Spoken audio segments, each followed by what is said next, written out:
C'est une séance à bâton rompu avec les professionnels des médias. Le ministre de l'Énergie, Donald Jean-Claude Oussou, à l'occasion a dévoilé les axes phares du programme d'action du gouvernement 2021-2026 dans le secteur énergétique. Le gouvernement n'a reculé devant rien parce que c'est l'objectif qui compte. C'est de satisfaire les Béninois. Nous abordons donc le PAG2 avec encore plus d'enthousiasme parce que la dynamique, comme je vous disais, va être décuplée. Quoique remarquable, ces résultats ne constituent qu'un début de réalisation des conditions minima préalables à l'essor de notre économie.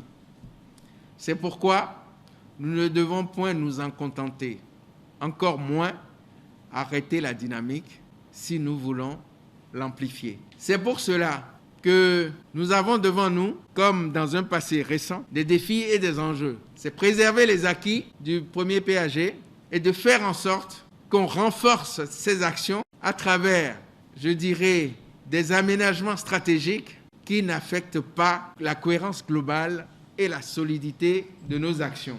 Au cours de la séance d'échange, plusieurs questions ont été posées à l'autorité par les journalistes, des préoccupations diverses auxquelles le ministre et ses collaborateurs ont apporté des clarifications. Au nom des participants, des plaidoyers ont été faits par les fêtières pour l'atteinte des objectifs. Merci de mobiliser les médias pour la cause des grands défis du secteur de l'énergie électrique au Bénin. Je réitère une fois encore ici les remerciements de l'Union des professionnels des médias et ce plaidoyer que j'ai eu à faire à l'occasion de l'acte 3, à savoir faire de cette initiative une opportunité nationale au profit de tous les acteurs des médias qui sont un peu partout sur le territoire national. Quand on parle des professionnels des médias, eh bien, il y en a partout, pas seulement à Cotonou. L'Union des professionnels des médias reste disposée à accompagner la mise en œuvre de cette initiative et à œuvrer pour qu'elle puisse atteindre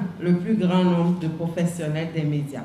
Nous sommes là pour faire savoir aux populations. Et pour faire savoir aux populations, il faut que nous-mêmes, nous sachions de quoi nous parlons. Alors, par rapport à ça, le CNPA a un plaidoyer à vous faire. Nous estimons que votre initiative n'aura pas atteint véritablement son objectif si les acteurs des médias ne sont pas formés dans leur grande majorité. Alors, notre proposition consiste en ceci.